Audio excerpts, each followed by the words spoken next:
Good morning. I'm Spike Lipschutz, and very, very proud to be a member of our RMA Program Committee. Today's speaker is the Honorable Jed S. Rakoff, Senior Judge of the United States District Court of the Southern District of New York, now serving on this court for almost 30 years. Judge Rakoff holds a Doctor of Jurisprudence from Harvard Law School, a Master of Philosophy from Oxford University, and a Bachelor of Arts from Swarthmore College. From 1973 to 1980, he served as Assistant United States Attorney in the Southern District of New York, the last 2 years as Chief of Business Fraud Prosecutions. From 1980 to 1995, he was a litigation partner at 2 large law firms in New York, and then became, as I said, involved with the judicial system at the national level, representing the Southern District in New York. Served on the National Commission of Forensic Science, a co-chair of the National Academy of Sciences Committee on Eyewitness Identification, served on the New York City Bar Association's Executive Committee, was chair of the Second Circuit's Bankruptcy Committee and of the Southern District's Grievance Committee and Criminal Justice Advisory Board. He is a member of the American Academy of Arts and Sciences and the American Law Institute. Judge Rakoff has written over 200 published articles, issued over 2,800 judicial opinions, and has officiated at over 90 weddings, including one of our sons.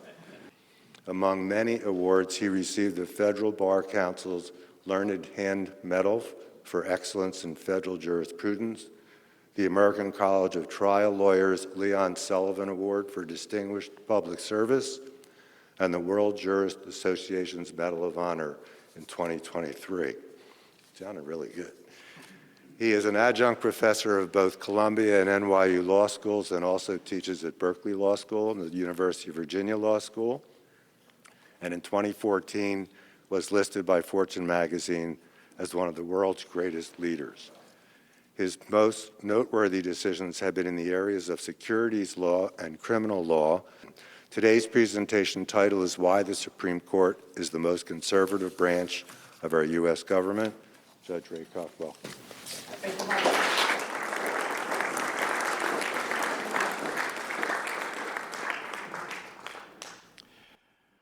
So I am very grateful to Spike for that very kind introduction. He didn't reveal that he and I were college roommates, which I think accounts for his exaggerations. I'm just glad that my dear wife is not here because she would have requested rebuttal time. But I am very honored to have been given the opportunity to address this very distinguished group. I need to make a disclaimer at the outset. Under federal law, I am precluded from commenting on any pending case, not just before me, but before any judge. And I am also precluded from commenting on any issue that is likely to come before me in the foreseeable future. So that concludes my remarks. Thank you. Actually, what I propose to talk about is the history of constitutional interpretation by the U.S. Supreme Court, as seen from the perspective of a district judge, what the Constitution calls an inferior judge. And I should disclose at the outset that my own approach to constitutional questions that do periodically come my way was well summed up by the great 20th century jurist Benjamin Cardozo when he said in his book, The Nature of the Judicial Process, quote, "A constitution states, or ought to state, not rules for the passing hour, but principles for an expanding future." Now, this obviously is not the philosophy of the current Supreme Court, and I want to suggest that it has not been the philosophy of the Supreme Court through most of its history. Rather, I am sorry to have to suggest that the Supreme Court has usually tended to look backward and to use the Constitution as a tool to override progressive legislation and to deny protection to minorities and unpopular individuals. Now, I do not come to this conclusion lightly. It was the wonders of the Warren Court that first inspired me to be a lawyer, but as I'm going to suggest shortly, the Warren Court was something of a fluke and not typical of how the institution of the Supreme Court actually has performed through most of its history, let alone today. So let's look at the history. Supreme Court held its very first session on February 1st, 1790. Incidentally, my own court, the Southern District of New York, was already in session several months earlier than that, so we always claim priority over the Supreme Court, but that's not recognized by the Constitution. Anyway, in the first decades, the Supreme Court, under the leadership of the great Chief Justice John Marshall, was mainly intent on establishing a broad construction of the powers of the new government and the new judiciary, and that was fine. Yes, it also had some economic biases, that's always true. In those early years, the party, the so-called Whigs, the party that Marshall was part of, also called the Federalist Party, led by John Adams, represented mostly shipping and commercial interests, as opposed to the more agrarian interests represented by the so-called Democratic-Republican Party led by Thomas Jefferson. Eventually, however, there were a long number of presidents elected as Democrat-Republicans, starting with Jefferson and going through Jackson, and they put their own men on the Supreme Court, and so the economic biases of the Supreme Court were mixed during those early years. But the point I want to emphasize is that in those early years, virtually all the justices were unanimous in believing that no rights should be given to African Americans, no rights should be given to Native Americans, and they concluded that it was implicit in the Constitution itself that these two groups were, quote, inferior. For example, regarding Native Americans, the fact that the new government of the United States had signed formal solemn peace treaties with various Indian nations was, to the court, of no moment, because Native Americans were, in the words of the Declaration of Independence, quote, merciless savages. Consider in this regard the case of Cherokee Nation versus State of Georgia, which was decided by the Supreme Court in 1831. Although members of this Cherokee Nation had lived in the territory that became the state of Georgia for literally thousands of years, ongoing pressure from the white inhabitants of Georgia to remove the Cherokees to west of the Mississippi substantially increased after gold was discovered on Cherokee land in 1828. However, back in 1791, the new federal U.S. government has signed a treaty with the Cherokee Nation, reserving certain lands in Georgia to the exclusive occupation of the Cherokees. So when the state of Georgia, in reaction to the gold rush, began passing laws designed to assert state authority over the Cherokees' land and to strip them of their rights and force their removal, the Cherokee Nation appealed to the Supreme Court of the United States to void these laws. In response, Chief Justice Marshall, writing for the court,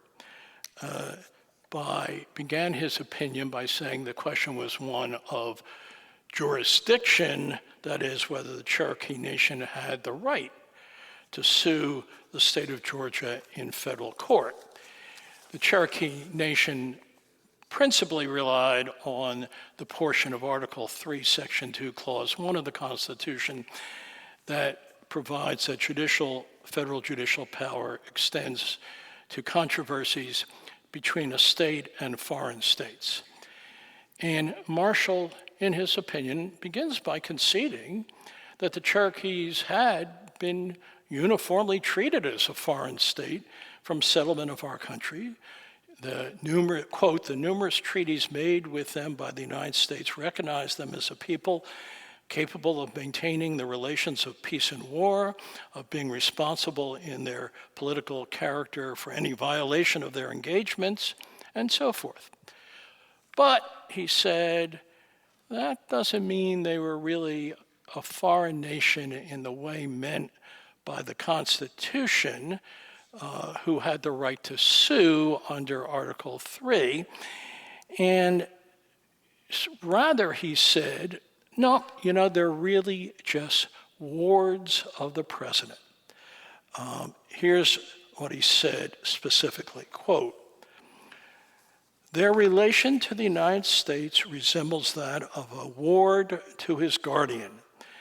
They look to our government for protection, rely upon its kindness and its power, appeal to it for relief from their wants, and address the president as their great father.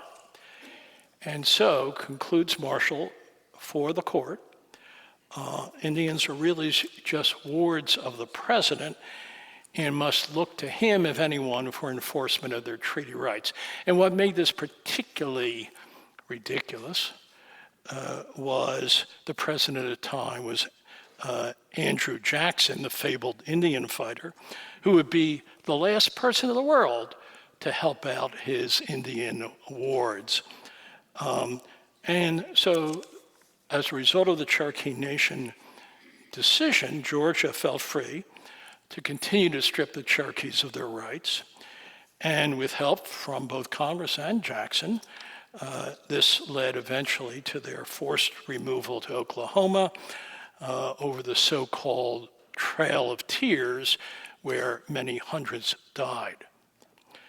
Now, continuing with the history of the court in this pre-Civil War era, when the Supreme Court wasn't finding clever ways to deny to Native Americans what was otherwise their clear treaty rights, the court was even more busy denying to African Americans their every attempt to escape from slavery.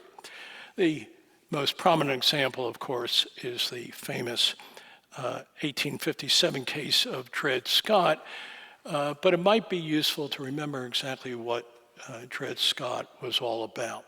Dred Scott was born a slave in Virginia, but was eventually taken to Missouri, where he was sold to an army surgeon named John Emerson.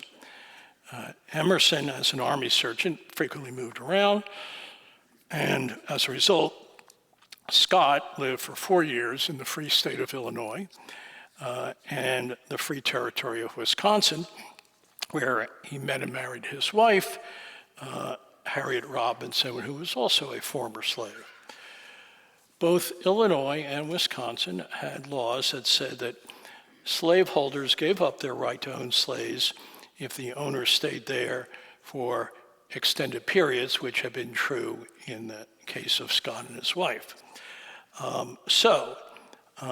Even though Scott and his wife were eventually brought by their owner back to Missouri, they sued then for their freedom, and while that suit was initially in Missouri State Court, eventually it was transferred to federal courts and wound its way up to the Supreme Court in 1857. And there, the Supreme Court, in a 7-2 decision, authored by Chief Justice Roger Taney, held that any person of African ancestry could never be a citizen of the United States and therefore lacked standing to bring the suit. Specifically, the court held that at the time the Constitution was adopted, the word citizen did not include people of African descent, whether slave or free, because, quote, they were at that time considered an inferior class of being who had been subjected by the dominant race, and whether emancipated or not, yet remained subject to the authority of the dominant race and had no rights or privileges, close quote. By the way, it's been suggested that this was not even good etymology as to what citizen actually meant in 1787. But any event, the court, having concluded that the meaning of citizen in 1787 did not remotely include African Americans, determined that it was strictly bound by that original meaning. That sounds like a more modern doctrine called originalism. That's exactly what it was. The doctrine later promulgated and still promulgated by Justice Thomas and originating with Robert Bork and then adopted by Justice Scalia. And Dred Scott is actually an example of originalism at work with all, I suggest, its shortcomings.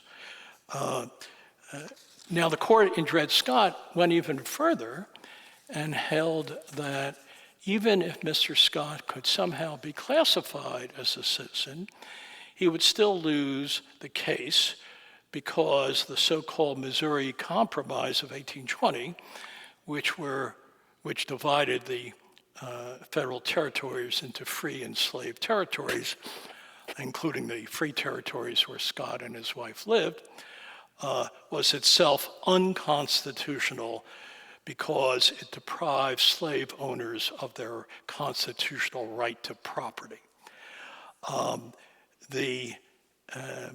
So I mentioned that the Cherokee Nation decision helped precipitate the Trail of Tears. Well, the Dred Scott decision, as many of you well know, is generally thought to have precipitated the Civil War.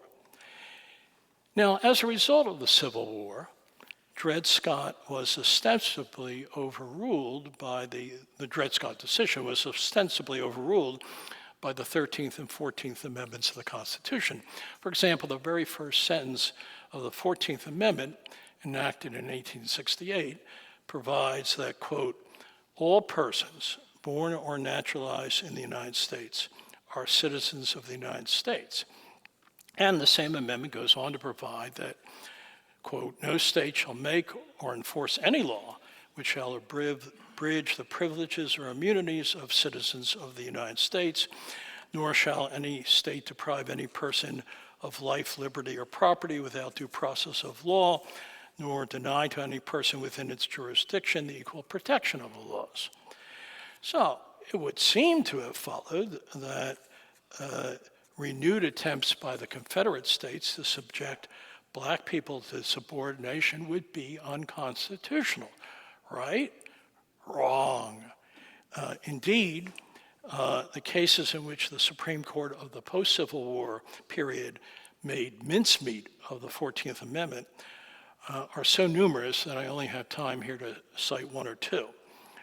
For example, in the 1875 case of United States versus Cruikshank, the court reversed the federal convictions of the murderers of 100 freed slaves who had been peacefully protesting a controversial Louisiana election. The court held first that the privilege and immunities of citizens of the United States guaranteed by the 14th Amendment applied only to federal rights, so that even a murderous interference with a right of free assembly regarding a state election was not unconstitutional. And second, the court held that in any event, the 14th Amendment only applied to actions taken by so-called state actors, that is, state officials or state employees acting in state-authorized capacities, whereas the murderers in this case were members of the Ku Klux Klan. This latter holding about state actors was reaffirmed and broadened still further in the ironically named civil rights cases of 1883, in which the court held in a group of combined cases that the Civil Rights Act of 1875, which provided for equal access of all persons to accommodations, public conveyances, and the like, was unconstitutional because Congress had no power under the 14th Amendment to legislate the conduct of innkeepers or stagecoach companies or other such commercial ventures. But what if state action was involved, as in the case of a Louisiana law requiring that the races be separated while riding on trains? This was state action because it was a state law. In 1896, the court, in the well-known case of Plessy v. Ferguson, upheld the separate but equal fiction that was at the heart of Jim Crow laws throughout the South. Rejecting a whole bunch of constitutional claims, the court, with only one dissenting judge, held that quote, the enforced separation of the races neither abridges the privilege or immunities of the colored man, deprives him of his property without due process of law, nor denies him the equal protection of the laws. And what about the application of the 14th Amendment to victims of discrimination other than African Americans? In several post-Civil War cases, the Supreme Court made clear that the 14th Amendment, narrowly though they had construed it, applied only to state action against African Americans. And going even further, the Supreme Court in the 1875 case of Minor versus Happersett unanimously held that the 14th Amendment, in conferring citizenship on all persons born in the United States, did not thereby confer on women a citizen's right to vote, even in federal elections. In an analysis that somehow managed to transfer to the 14th Amendment's reference to the term citizen the much more narrow interpretation that they had originally given to that term in the Dred Scott case, the Supreme Court held that citizen as construed in the 14th Amendment still did not apply to the right to vote when women were involved. So sure, I'm looking at this from a 21st century point of view, but even by 19th century standards, these were extraordinarily reactionary decisions. But let's move on to the first half of the 20th century. The court now turned its attention to impeding any legislative attempts to deal with the excesses brought about by unchecked capitalism. The same justices who believed that the 14th Amendment's protection of the rights of citizens was severely limited in its application to discrimination against blacks, women, and others, felt nevertheless that it should be broadly construed to protect a citizen's supposed, quote, freedom of contract, nowhere referred to in the 14th Amendment or the Constitution. So the court went on a spree of invalidating state laws designed to protect workers against inhumane working conditions, and it did so by saying that they had freedom of contract to agree to those conditions. I'll mention just one or two such cases. One early example coming in 1905 was Lochner versus New York, in which the court overturned a New York law prohibiting bakery employees from working more than 60 hours a week. The court held that, quote, the statute necessarily interferes with the right of contract between the employer and employee, which is part of the liberty of the individual protected by the 14th Amendment.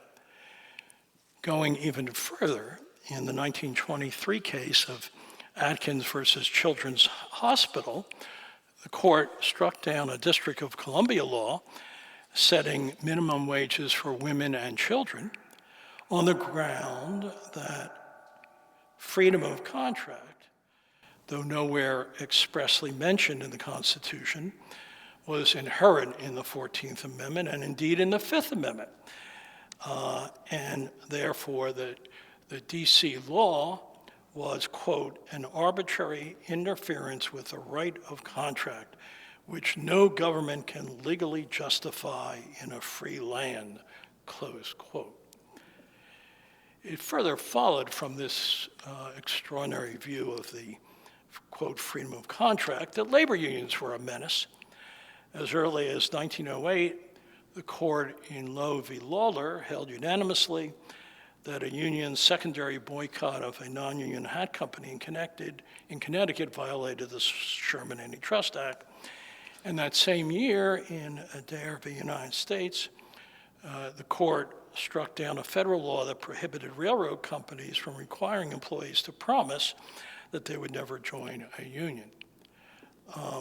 Again, these are just modest examples. Anyone who knows anything about the history of unions in America knows that the federal courts, led by the Supreme Court, were a major tool in the efforts to break up unions in the decades prior to the passage of the labor laws of the New Deal.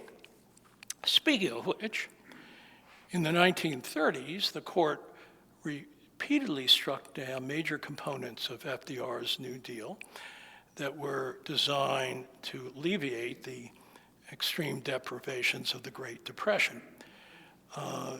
Most of these decisions were initially unanimous. This changed a little bit after FDR threatened to pack the court, but it was only after FDR, by serving 4 years, was able himself to appoint 7 members of the Supreme Court that the court began to start affirming New Deal legislation. But even then, in other areas, it remained very conservative, if not reactionary. For example, the court was still capable of such decisions as Kuramatsu versus the United States, where in 1944, at the very time everyone was becoming fully aware of Hitler's concentration camps, the court approved the forced internment of American citizens of Japanese descent. Once again, to be an American citizen was, in the court's view, a very modest right indeed, at least for any citizen who belonged to a feared or hated group. But now, some of you may be saying to yourselves, okay, that's all fine, but what about the Warren Court? And there's no doubt that the Warren Court took major strides to correct some of the court's abuses of the past, most notably, obviously, in Brown v. Board of Education, but also more controversially in its extending the rights of criminal defendants in cases like Miranda and Gideon. But in terms of the overall history of the court, it's perhaps only fair to point out that the Warren Court was something of an accident. When Eisenhower appointed Earl Warren and William Brennan to the court, he believed they were reliable conservatives. Indeed, Warren, as governor of California, had supported the internment of Japanese Americans, and Brennan, though a Democrat, had, as a New Jersey state court judge, issue conservative decisions on numerous issues. That Warren and Brennan would become not only judicially progressive, but also highly influential in changing the direction of the court was totally unforeseen. In any event, the reaction to the Warren court was to determine to never let it happen again. And to an extraordinary extent, that has already happened. Indeed, long before the recent decisions of what I'll call the Trump court, the Berger court, the Rehnquist court, and the pre-Trump Roberts court have gone far toward whittling away many of the most progressive rulings of the Warren court, most especially in the areas of criminal law and procedure. For example, as early as 1983, the court in the city of Los Angeles, in the case of the city of Los Angeles versus Lyons, held that Mr. Lyons, who had been almost choked to death by a police chokehold when he was totally innocent of anything,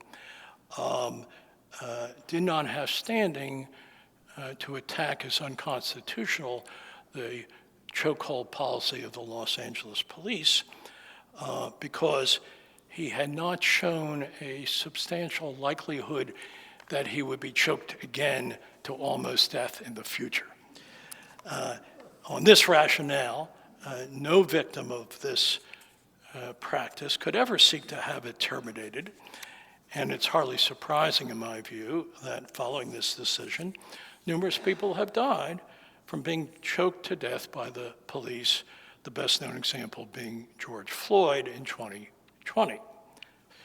More generally, even before the appointments made to the court during the Trump presidency, the court returned to its traditional conservative stance on a broad range of issues, as illustrated, for example, by its 2010 decision in Citizens United versus Federal Election Commission, in which the court held that corporations were people entitled to full First Amendment protections, and the 2008 decision in District of Columbia versus Heller, in which the court again employed supposed originalism to greatly narrow the scope of gun regulation.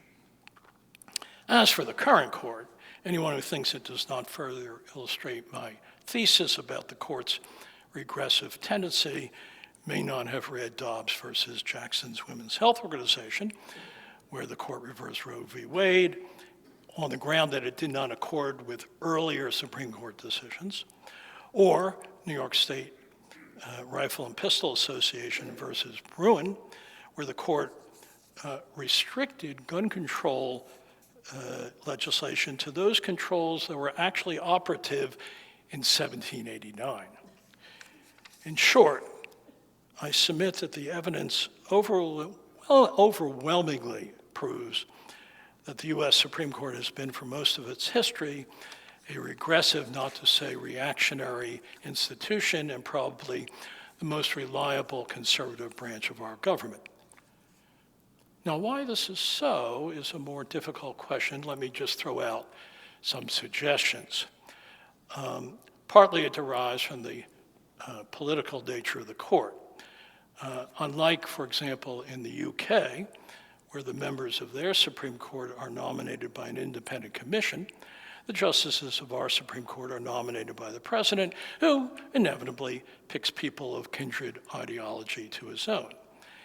And in my view, it totally ignores reality to suppose that our Supreme Court justices, whether conservative or liberal, do not make their decisions in controversial cases primarily on the basis of their personal ideologies, only afterwards seeking to camouflage this with ostensibly neutral rationales. But for reasons I will get to shortly, liberal presidents are usually content to nominate middle-of-the-roaders, unlikely to push hard to alter the court's traditionally conservative stance, whereas conservative presidents are more likely to nominate aggressively conservative justices. This, in turn, is partly due to the realization by conservatives that in those times when they are outnumbered at the polls, they can still put a brake on liberal legislation by focusing on the court. This has been true since the court's earliest days. After Jefferson's Democratic Republicans won the federal election in 1800, but before they took office, the outgoing Federalist Congress filled as many judicial vacancies as they could with reliable Federalists.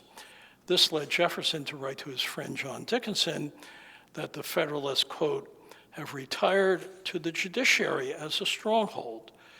There, the remains of federalism are to be preserved and fed from the treasury, and from that battery, all the works of republicanism are to be beaten down and erased, close quote. Now, Jefferson's rhetoric may have been exaggerated, but the point remains that conservatives have historically placed more emphasis than progressives on putting their allies on the court. And this is sort of understandable. Progressives tend to focus on gaining control of the presidency and Congress in order to enact new legislation favorable to their point of view. Conservatives, while also attuned, obviously, to gaining control of the presidency and Congress, realize that a conservative court is inherently suspicious of reform and that it provides a natural backstop if all else fails. In still broader perspective, some of the conservatism of the Supreme Court may relate to the somewhat backward-looking approaches common to lawyers and judges trained in the Anglo-American system of justice. An emphasis on past precedent was originally a function of the fact that most early English law was judge-made, and therefore you had to have an emphasis on precedent to provide even a modicum of certainty. Nevertheless, even today, when virtually all law is legislative, statutory, virtually the first thing any judge does when a new case is presented to her or him is to look at the prior precedents, even if decided decades before. If he or she is a lower court judge and the prior precedents appear on point, that's pretty much the end of the analysis, and the case will be governed accordingly. If he or she is a higher court judge, he or she has more freedom to depart from past precedent, but he or she usually seeks to justify such departures by reference to even earlier conceits, earlier precedents, such as I pointed out, the original meaning of the words of a statute, often passed decades before. Very few judges adopt Cardozo's approach of adjusting the law to current or foreseeably future needs. And this is especially so in federal courts, where so much of the law is statutory and thus inherently amenable, less inherently amenable to the kind of restatement that the common law permits in those states where it still holds some sway. Hence the appeal of even such incredibly backward-looking doctrines as originalism. But whatever may be the factors leading to the Supreme Court's regressive tendencies, of the fact that the court has for so much of its history exhibited these regressive tendencies, there can be no doubt.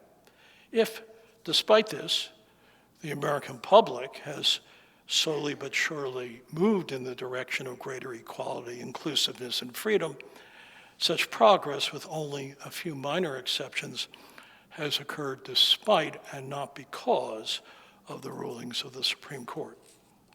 Yes, ultimately the court has come around to accepting some of this progress, though only after often decades of trying to impede it. But compared to the other branches of government, it has usually been the last to come aboard. And I see little likelihood that this will change in the foreseeable future. So, I'm sorry to have spoiled your holiday with such a grim perspective, As I said at the outset, it's with great reluctance that I've come to this very negative view. But as George Santayana famously said, those who do not learn from the past are doomed to repeat it. And hopefully we can learn something from this past. So I greatly appreciate your kindness in listening to my views. Thank you very much.